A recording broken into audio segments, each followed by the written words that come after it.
Conversaciones en CTX. Bienvenidos a Conversaciones CTX. Hoy vamos a hablar con uno de los candidatos que menos resistencias generan en cuanto a los aspirantes, a las diferentes corporaciones, a la gobernación, a la alcaldía, al consejo y a la asamblea. Estamos precisamente con Cristian Halaby, a quien le damos la bienvenida a Conversaciones CTX. Cristian, bienvenido. Jaime, gracias por la invitación a Conversaciones CTX. Sí, efectivamente tenemos una ventaja hoy. Es que cuando vamos por la calle nos preguntan, ¿y usted es el nuevo? Y efectivamente ser el nuevo en un ambiente de politiquería pues suena bastante bueno. O sea, la verdad no se genera resistencia, somos de la calle, somos líderes cívicos, hemos estado desde la ciudadanía, estamos desde lo empresarial, desde los trabajadores, y yo creo que eso se ha interpretado de una manera muy buena, muy limpia y muy organizada, y no, es una maravilla sentirse uno tranquilo y sin generar resistencia. Claro que sí. Cristian, estaba viendo sus propuestas y el tema económico, digamos que ocupa un lugar primordial. Yo quisiera que habláramos de la productividad del departamento de Antioquia. ¿Cuáles son los mecanismos que usted ha visualizado para incrementar la productividad y que siga el departamento siendo líder en Colombia en cuanto a Producto Interno Bruto y demás elementos? Antioquia tiene que convertirse en lo que nosotros llamamos Paisa S.A. Por eso la selección Antioquia no es solamente selección Antioquia, sino es un sello como empresarial.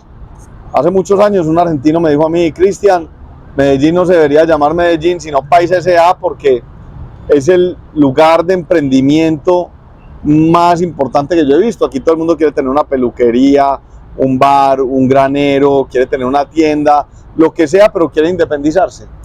Nosotros estamos convencidos que tenemos que crear ese ecosistema para que la gente pueda enriquecerse, para generar oportunidades, riqueza, para que la gente pueda elevar su calidad de vida e irrigar eso a las demás personas. Nosotros estamos convencidos de que necesitamos más Antioquia en el mundo y más mundo en Antioquia. Es decir, Antioquia tiene que volverse un paraíso de las exportaciones, pero no solo de las exportaciones de bienes y servicios palpables, sino también de mentes brillantes, de esa capacidad de emprendimiento, de servicios, por ejemplo, de turismo, de una serie de cosas que Antioquia tiene para aportar, pero eso solo lo vamos a lograr en la medida en que tengamos tecnología para la educación, tecnología para la medicina, tecnología, digamos, para la comunicación. Y si vamos encontrando eso, lo que vamos a encontrar es una explosión de las oportunidades dentro del departamento y que vamos a lograr elevar la calidad de los ingresos, y de esa forma el departamento le va a dar un ejemplo a Colombia. Cuando uno sube el nivel de vida, la democracia aumenta. Cuando uno eleva la capacidad de las personas de vivir gracias a su esfuerzo y la capacidad del sudor de su frente, pues la democracia pulula por todas partes. Dejamos de estar pensando en idearios que no son normales y empezamos a pensar en la realidad. ¿Cómo me va mejor? ¿Cómo crío mejor a mis hijos? ¿Cómo los llevo a un mejor colegio? ¿Cómo hago una serie de cosas que son claves para la supervivencia humana y es para lo que vivimos todos?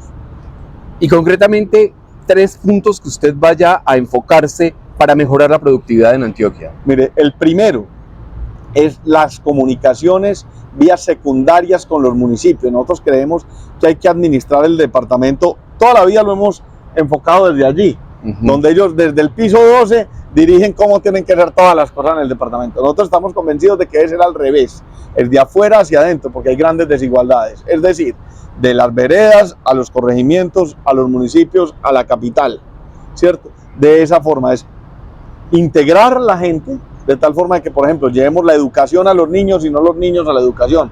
Hoy los niños están teniendo que ir de sus veredas para sus municipios, teniendo que abandonar a sus familias y sus hogares. Nosotros lo que queremos es que esa disfuncionalidad se acabe, devolverle los niños a las madres para que los eduquen bien, llevándole la educación con tecnología. Hoy precisamente me encontré con el rector de la IU Digital de Antioquia.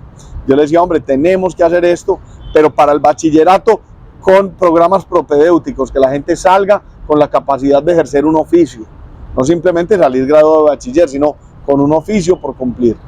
Eso es darle a la gente oportunidades de crecimiento y oportunidades de emprender. Segundo, Infraestructura física.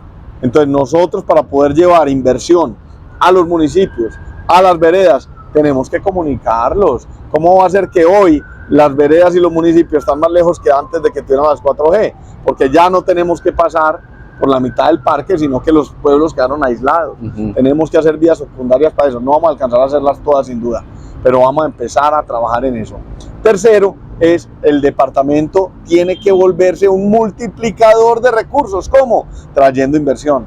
Pero no es solo inversión extranjera, es inversión local. Por ejemplo, un pueblo como Venecia o Fredonia, alguien tiene una panadería y tiene la mejor del pueblo.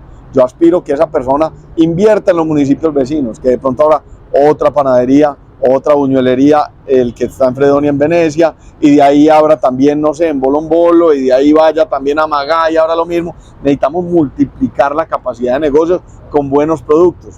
Y también tenemos que ser unos generadores y unos atrayentes, digamos, unos capturadores de inversión extranjera. El que quiere ser agricultor, hay unas zonas de Antioquia muy buenas para la agricultura. La gente que quiere invertir en el tema del turismo, pues vamos a atraer a esa gente que quiere tener turismo ecológico, que tiene tener turismo de ciclismo, que quiere tener turismo especializado, ¿me entiendes? Entonces eso lo tenemos que hacer, generar también unas ciertas áreas importantes para industria. ¿Por qué no hay en ese corredor tan importante que hay entre Buenaventura y Urabá, que va a ser un polo importante de tránsito de mercancías? Ahí en Bolombolo debería haber una zona industrial. Esa zona industrial yo la he mirado muchas veces con el objeto de trabajar en esa zona, pues desde el sector privado. Y yo creo que ahí debería haber una zona industrial y ojalá una zona franca. Las zonas francas están en desuso en este momento, especialmente con este gobierno, pero tenemos que trabajarlo. Y lo mismo pasa en Urabá. Entonces nosotros tenemos que volvernos un gran exportador de alimentos, de bienes industriales durables, de bienes consumibles, de talento. ¿Y quién dijo que un programador, por ejemplo, era mejor programador porque nació aquí en el poblado que porque nació en la vereda X de Peque? ¿Cierto? No necesariamente. Eso, olvídese, es posible que ese programador sea mejor, que sea mucho más importante. Cristian, hay una preocupación muy grande y es, da vergüenza la vía que comunica a Medellín con Bogotá.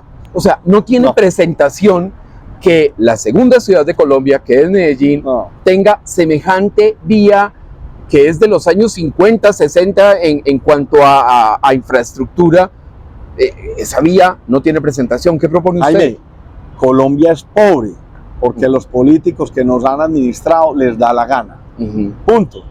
Es pobre porque les da la gana. ¿Por qué Ecuador sí puede tener vías buenas? ¿Por qué Panamá puede tener vías buenas? ¿El Salvador? El Salvador. ¿Por qué? Porque les da la gana de que no sea así. Mire, hay 7.000 millones de pesos mensuales de presupuesto en vías para el mantenimiento de la vía Medellín-Bogotá. ¿Y qué pasa con eso? No se ve la maquinaria trabajando, no se ven tapando huecos, no se ven organizando. 7.000 millones de pesos es plata. Sí. O sea, eso no debería ser así. Como mínimo debería estar reparchada y organizada. Como mínimo deberían estar resolviendo el tema de derrumbes. Como mínimo debería ser una vía señalizada, pero no. Y por lo menos de 3 carriles, o sea, algo que sea decente. No, sin duda. Es que, vuelvo y le digo, el tema es que primero el centralismo nos tiene muertos y el centralismo es de las regiones hacia Bogotá, pero en Antioquia también de las regiones hacia Medellín. O sea, tenemos que descentralizar el país para que le tomen las decisiones correctas. ¿Cómo no va a ser posible que esa vía ya tuviera algún tipo de concesionario entre las 2 ciudades más importantes de Colombia, entre las 2 ciudades, y ni siquiera puedo hablar de ciudades, entre la zona metropolitana de Medellín y la zona metropolitana de Bogotá? Porque es que Bogotá es Soacha, es Chía, es Zipaquirá, es todo eso. Cajicá, Tabio, y aquí son estos 10 municipios. O sea, entre estas 2 zonas que son el 20 y pico % de la población de Colombia, ¿cómo va a ser posible que nosotros tenemos que ir por una trocha de herradura? De acuerdo. Le voy a hacer una pregunta y vamos a un punto comercial. Antioquia federal, Antioquia autonómica, ¿cuál es su perspectiva? En un momento regresamos. Yepes, Garcés y Asociados. Especialistas nacionales e internacionales en derecho administrativo, tributario, laboral, corporativo y civil.